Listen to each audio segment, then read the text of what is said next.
أما بعد فأعوذ بالله من الشيطان الرجيم بسم الله الرحمن الرحيم قل ادعوا الذين زعمتم من دونه فلا يملكون كشف الضر عنكم ولا تحويلا آمنت بالله صدق الله العظيم وصدقه النبي الكريم. امام زین العابدین سے پوچھا گیا کہ نبی پاک علیہ الصلوۃ والسلام نے جس فرقے کی جس حق والے قافلے کی بشارت کی ہے ان کی پہچان کیا ہے؟ جو جنتی قافلہ ہے، جو جنتی فرقہ ہے، ان کی پہچان کیا ہے؟ تو امام زین العابدین نے ارشاد فرمایا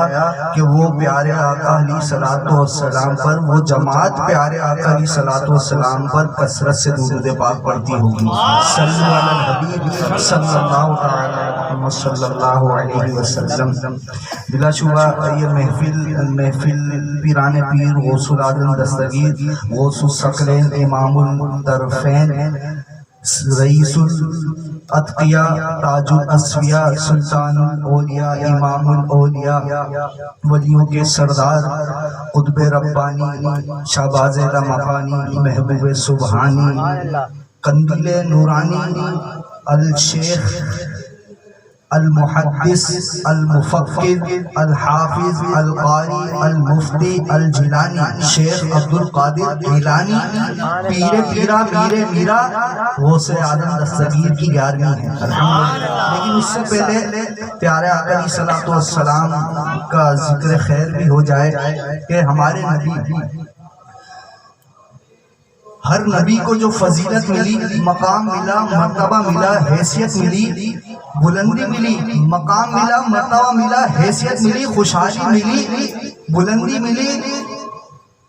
اور تمام انبیاء کے فضائل کو، محاسن کو، محامد کو، خوبیوں کو، انعامات کو، عنایات کو، تجلیات کو، نوازشات کو، معجزات کو جس گلدستے میں جمع کر لیا جائے، اس گلدستے کا نام آمنہ کا لال، عبداللہ کا نور نظر، مکہ کا دودھ یتیم، سرور کائنات، شافع روز محشر، وجہ تخلیق کائنات، افضل الرسل، سید الانبیاء، سید الاتقیاء، امام المبلغین، امام المجاہدین، وعلا علی کمالی جمالی نوالی عطائی تنائی پیانی شانی قرآنی محمد الرسول صلی اللہ علیہ وسلم معطر منور معزز عرفہ اعلیٰ کامل اکمل اللہ اکبر. وہ نبی جس نبی میں آدم کا خلق شیش کی معرفت، نوح کا جوش تبلیغ، ابراہیم کا بلبلہ ہے توحید، اسماعیل کا اصرار، اسحاق کی رضا، لوط کا موسیٰ کا جمال، موسیٰ کا جمال، ہارون کا جمال، موسیٰ کا جلال، یعقوب کی تسلیم و رضا، داؤد کی آواز، یوشع کا جہاد، دانیال کا وقار، الیاس کا جہاد، اور یحییٰ کی زہد و تقوی، اور عیسیٰ کی پاکی، سلیمان کی سیاحت، ورفعنا لک ذکرک. سارے جہاں کے کمال ایک تجھ میں ہیں، تیرے کمال کسی میں نہیں پر دو چار. تو تمام انبیاء علیہ الصلوۃ والسلام کو جو بھی مقام، مرتبہ، حیثیت، بلندی ملی، وہ نبی پاک علیہ الصلوۃ والسلام کے صدقے طفیل ملی. اور یہ حضور علیہ الصلوۃ والسلام کا صدقہ خیری ہے جو پیران پیر غوث العظم دستگیر کی ارواح پاک آج بھی اپنے غلاموں کی مدد کرتی ہے. ابھی الحمدللہ پاکستان کے بہت سارے علماء کرام بغداد شریف گئے ہیں 11ویں شریف میں. تو میں نے ایک پروگرام دیکھ رہا تھا، 92 نیوز سے آ رہا تھا. تو وہ ہمارے بڑے مفتی صاحب ہیں، عالم صاحب ہیں، فاروق القادری صاحب، انہیں آن لائن لیا گیا 11 تاریخ کو. تو پوچھا ان سے کہ آپ وہاں کیا چیز دیکھ رہے ہیں، کیا انوکھی چیز آپ دیکھ رہے ہیں؟ تو انہوں نے پہلے تو شکر ادا کیا کہ اللہ کا لاکھ لاکھ شکر ہے کہ یہ منظر مجھے اللہ تعالیٰ نے دیکھنے کی توفیق بخشی. آج 11ویں بڑی 11ویں کی رات میں یہاں موجود ہوں. تو وہ بتا رہے ہیں کہ یہاں لاکھوں کا مجمع ہے، اور لاکھوں کا مجمع ہے. میں نے یہاں عجیب بات یہ دیکھی کہ مسلمان کو دیکھے، حنبلی بھی دیکھے، شافعی بھی دیکھے، امام ابو حنیفہ کے ماننے والے بھی دیکھے، مالکی بھی دیکھے، اپنے مسلک کے بھی دیکھے، غیروں کے مسلک کے بھی دیکھے. مسلمان تو مسلمان ہندوستان سے آئے ہوئے ہندو بھی دیکھے، اور یہاں تک کہ گورے، کالے، اجمی، عربی، اردو بولنے والے ہر قسم کی بولی بولی بولنے والوں کو بھی دیکھا، میں نے تو وہاں انگریزوں کو بھی دیکھا۔ ایک خاتون سے میں نے پوچھا آپ یہاں آئی ہیں کیوں آئی ہیں، آپ کا تو اسلام سے کوئی تعلق ہی نہیں ہے۔ کہا اسلام سے میرا تعلق نہیں ہے، پر پیران پیر غوث اعظم رسول سے میری عقیدت ایسی ہے میں سالہ سال سے ہر سال اس میں آتی ہوں، فیض یاب ہو کر جاتی ہوں۔ اللہ کرے اسے ایمان کی دولت سے بھی نواز دیا جائے۔ تو یہ اظہر بھائی نے الحمدللہ محفل سجائی ہے اور سجاتے رہتے ہیں، اللہ کرے قیامت تک سجاتے رہے اور ان کی نسلیں بھی سجاتے رہیں، اور ہم آئیں تو ہماری نسلیں بھی حضور غوث پاک کی محفل سجاتے رہیں۔ تو اللہ پاک اس محفل کو اپنی بارگاہ میں قبول منظور فرمائے۔ میں جتنی بھی محفلیں ہوئی ہیں اس میں یہ ذکر ضرور کر رہا ہوں کہ پیران پیر غوث اعظم دستگیر نے خود فرمایا کہ ہمارا ذکر وہی کرتا ہے جس کو ہماری اجازت ملی ہے، تو آج ان کا ذکر خیر ہو رہا ہے۔ ابھی قرآن مجید فرقان حمید کی میں نے آیت جو پڑھی ہے، قُلِ الَّذِينَ زَعَمْتُم مِّن دُونِهِ فَلَا يَمْلِكُونَ كَشْفَ الضُّرِّ عَنكُمْ وَلَا تَحْوِيلًا۔ یہ جو ون کے مولوی جو ہیں، ون کے مولوی سے مراد دوسرے مولوی جو اپنے آپ کو مسلمان بھی کہتے ہیں اور کلمہ بھی حضور کا پڑھتے ہیں، تو یہ جو ون کے مولوی ہیں نا، وہ یہ آیت ہے، اس کا شان نزول یہ ہوا تھا کہ حضور علیہ السلام نے نبوت کا اعلان کر دیا، اس کے کئی عرصے کے بعد ایک دور ایسا آیا کہ بارش نہیں ہوئی، قحط سالی کا عالم ہو گیا، قحط سالی کا عالم ہو گیا۔ تو جو مکہ کے مشرکین تھے نا، یہ نوبت آ گئی تھی، وہ مردار کھانے لگے تھے اور کتا کھانے لگے تھے۔ اب ان کو خیال آیا تو حضور علیہ السلام کی بارگاہ میں بارش کا سوال لے کر آئے۔ اب اللہ رب العزت نے اس آیت کو اس وقت نازل کرا، مشرکین کعبے کے جو مشرکین تھے ان لوگوں کے لیے یہ آیت نازل ہوئی، قُلِ الَّذِينَ،